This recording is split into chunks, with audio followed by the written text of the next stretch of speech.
gonna get this done. I have cookies to frost. I have a gingerbread house to finish. I have Christmas cards to write. I have presents to wrap. Oh my God, I have decorations to hang up. I have Christmas lights I gotta do. What am I gonna do? I'm never gonna get this all done. Oh my gosh. Oh my gosh.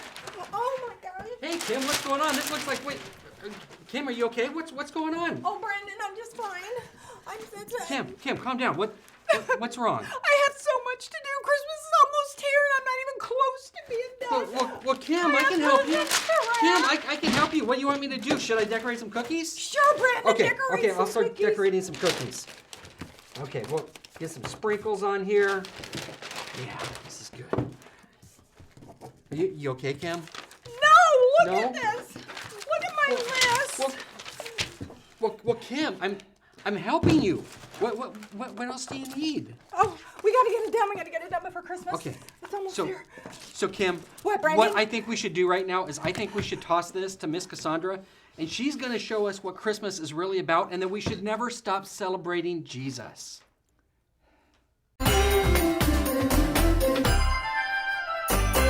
Hey everyone, can you believe it is Christmas week already? It is the most wonderful time of the year, as long as you aren't trying to do everything like Miss Kim is. Christmas is not about a to-do list and running yourself ragged. In fact, Christmas has nothing to do with Christmas cards or gingerbread houses or decorations or even cookies. People have been making a big deal about Christmas for a really, really long time. But I mean, it happens every year, right? Why go through it every single year?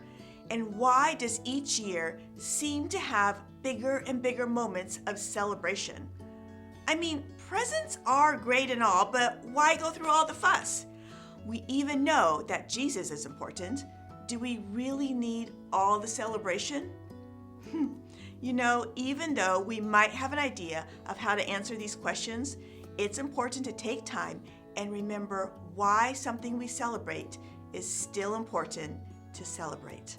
Christmas is one of those times. It's too easy to take Christmas for granted and just go through all the motions without really thinking about why we celebrate. Today, we head into the very heart of the Christmas story to remind us why we celebrate Christmas every year. As you might remember from last week, the angel Gabriel appeared to Mary with a big announcement. The angel told Mary that she would have a baby whose name would be Jesus.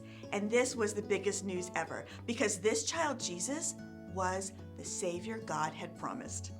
Mary went to visit her relative Elizabeth, who was also going to have a baby. Mary stayed with Elizabeth for about 3 months before she went home to Nazareth. Then, the ruler of the land, Caesar Augustus, made a new law. This law said that everyone had to go to their hometown to be counted.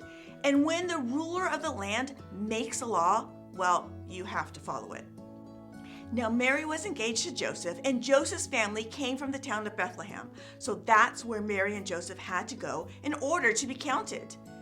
There's a good chance that Mary and Joseph had heard the words God had spoken through the prophet Micah, hundreds and hundreds of years before this. It says this, Bethlehem, you might not be an important town in the nation of Judah, but out of you will come from me a ruler over Israel.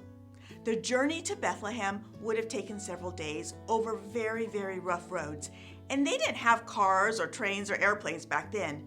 If they were lucky, they would have a donkey, but for the most part, you were walking on foot.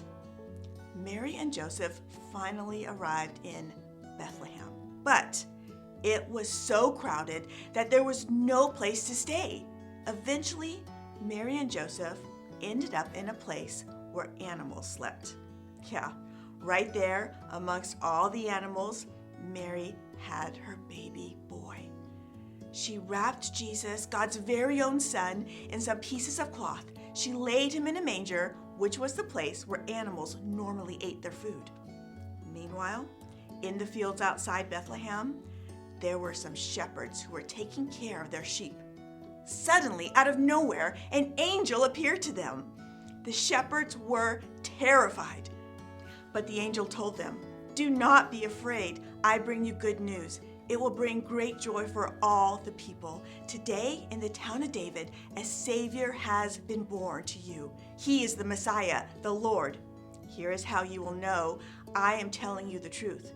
You will find a baby wrapped in strips of cloth and lying in a manger. Then a large group of angels appeared. They were praising God and saying, "May glory be given to God in the highest heaven, and may peace be given to those he is pleased with on earth." The angels left, and the shepherds ran to Bethlehem. They found Mary, Joseph, and Jesus, just like the angel had told them. The shepherds were so excited that they went and told everyone that the Savior had been born. Jesus had been born. Everyone was amazed when they heard what the shepherds said. But Mary kept everything that had happened in her heart, like a wonderful treasure. This is why we celebrate Christmas. We celebrate because God sent a Savior. You see, God always had a plan to rescue all people, and this plan came true when God sent Jesus to be our Savior. Jesus is God's greatest gift. His birth brought good news and great joy for everyone, including us today. Maybe that's your first time hearing how Jesus was born, or maybe you've heard the story before. Either way, I hope you'll never forget how amazing it is that God sent Jesus to be our Savior. As we celebrate Christmas this week, let's remember what God has done for us. Let's remember why we celebrate Christmas.